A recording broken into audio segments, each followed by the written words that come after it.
अस्सलामुअलैकुम फ्रेंड्स, मी Malik Shahid advocate Pakistan law base के साथ एक नए एपिसोड के साथ एक दफ़ा फिर आपकी खिदमत में हाजिर हूँ। व्यूअर्स, तलाक के ऊपर मैं ऑलरेडी काफ़ी सारी वीडियोस जो है वो बना चुका हूँ, लेकिन फिर भी बारहा लोगों के जो क्वेश्चंस हैं वो आते रहते हैं और जो ज़्यादातर लोग पूछते हैं वो ये है कि हस्बैंड ने अर्ली डाइवोर्स दे दी है, अब क्या होगा। यानी कि जो प्रोसीजर है जो पाकिस्तानी लॉ में प्रोवाइड किया गया है वो उनको प्रॉपर कन्वे नहीं है। सो वी आज हम जस्ट जो procedure under the Muslim family law ordinance 1961 में जो प्रोवाइड किया गया है हम उसी के हवाले से प्योरली बात करेंगे। सो व्यूअर्स, जो सेक्शन 7 है मुस्लिम फैमिली लॉ ऑर्डिनेंस 1961 वो डील करता है तलाक से, और इसमें प्रोसीजर जो है डाइवोर्स देने का वो पूरा बयान किया गया है। अब व्यूअर्स, प्रोसीजर क्या है तो मैं आपको जो है वर्डली यहाँ से पढ़ के सुना के फिर कोशिश करूँगा उसको मैं आपको प्रॉपर्ली इजी वर्डिंग में उसको एलेबोरेट करके आपको कन्वे कर सकूँ। सो व्यूअर्स, सबसे पहले जो सेक्शन 7 है इसकी जो क्लास 1 है वो क्या कहती है, आइए देखते हैं।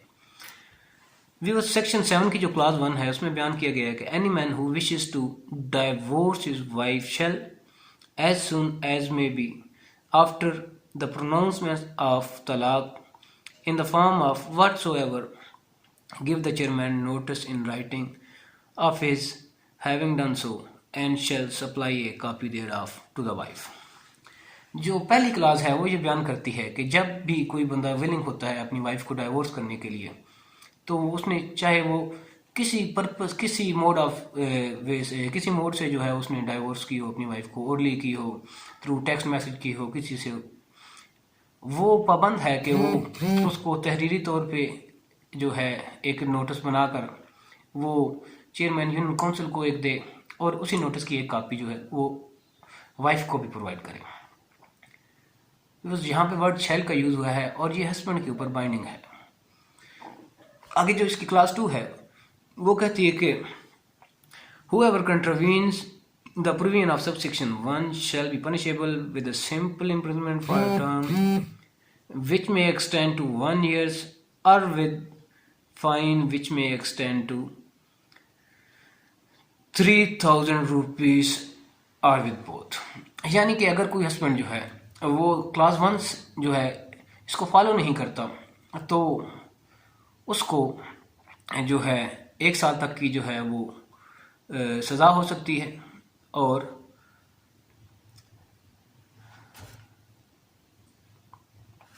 उसको जो है 3000 तक जो है वो फाइन भी हो सकता है, या कोर्ट जो है वो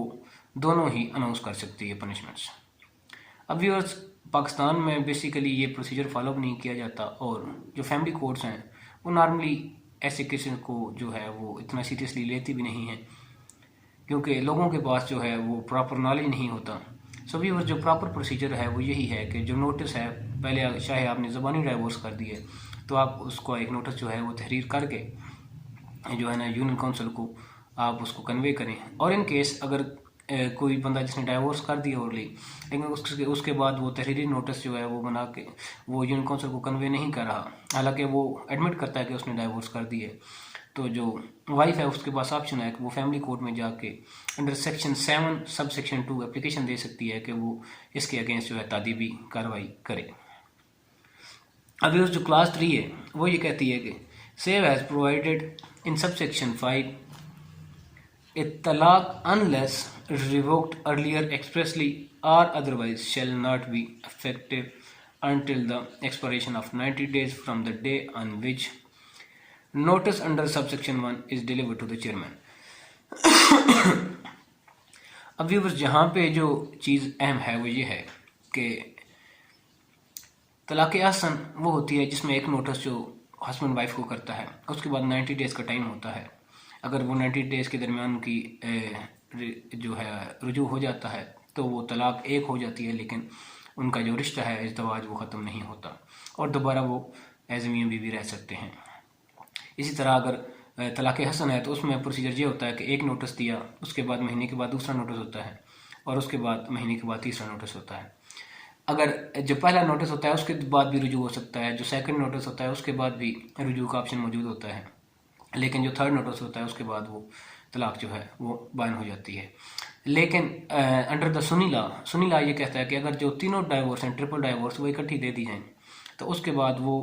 from the date of giving, जहाँ जिस डेट को वो तलाक दे दी जाती है उस दिन से ही वो इरवोकेबल होती है और वो तलाक बाइन होती है, उसमें वापस रुजू का ऑप्शन नहीं रहता। लेकिन व्यूअर्स जहाँ पे ये बात समझना ज़रूरी है कि ये सुन्नी पर्सनल लॉ है, ये उसके मुताबिक है। जो फ़िक़्ह जाफ़िया है या इसके अलावा जो हनफीज़, मालिकीज़ एंड शाफ़ीज़ हैं, इवन कुछ उसको एक डाइवोर्स कंसिडर करते हैं और कुछ उसको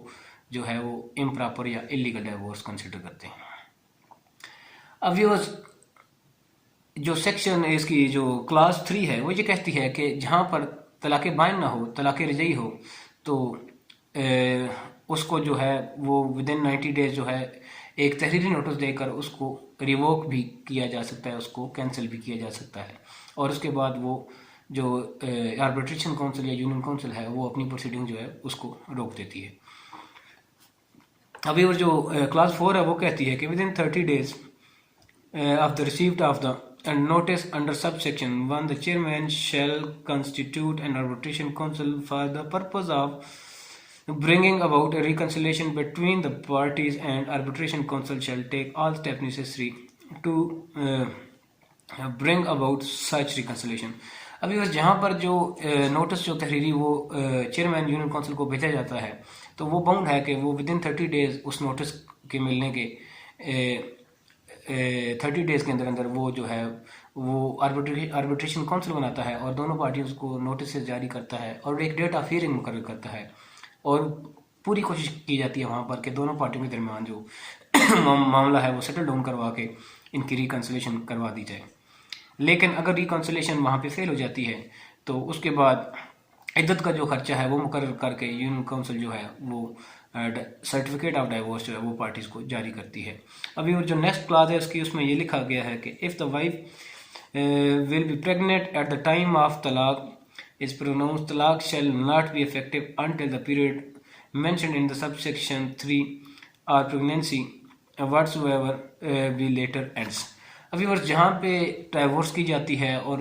at the time of divorce जो वाइफ है वो प्रेग्नेंट थी, तो अब इसमें जो टाइम पीरियड है इद्दत का वो या तो 90 डेज होगा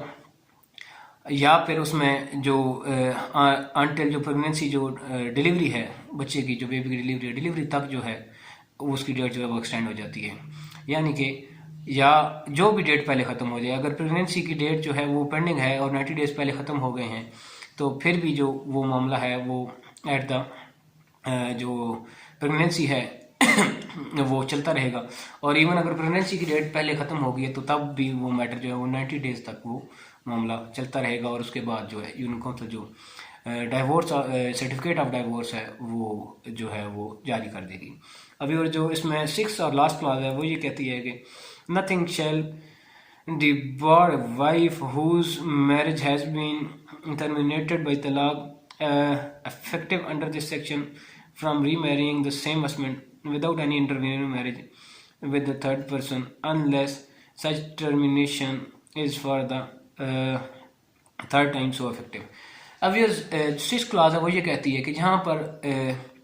जो डाइवोर्स है वो इस नौयत की थी कि एक ही डाइवोर्स का नोटिस हुआ और उसके बाद रुजू नहीं हुआ और डाइवोर्स जो है वो इफेक्टिव हो गई, तो अब इसमें जो है वो और लड़की जो है या वो अपने उसी साबिक़ा हस्बैंड से दोबारा शादी भी कर सकती है और उसको किसी भी इंटरवीनिंग मैरिज या हलाला वगैरह की ज़रूरत नहीं होती। सो व्यूअर्स ये था सेक्शन 7। उम्मीद है मेरी इस कोशिश से आपको काफ़ी जो है फ़ायदा हुआ होगा और काफ़ी इन्फॉर्मेशन मिली होगी। व्यूअर्स इस हवाले से मज़ीद अगर आपका कोई क्वेश्चन हो तो आप मुझसे मेरे व्हाट्सएप नंबर पर कॉन्टैक्ट कर सकते हैं या वीडियोज़ के नीचे कमेंट सेक्शन में आप मुझसे पूछ सकते हैं। मेरी पूरी कोशिश होगी कि आपकी रहनुमाई में मैं अपना जो खातिर का किरदार है वो अदा करता रहूँ। व्यूअर्स चैनल को ज़रूर सब्सक्राइब करें, वीडियोज़ को लाइक एंड शेयर किया करें। थैंक यू व्यूअर्स, खुश रहें, अल्लाह हाफिज़।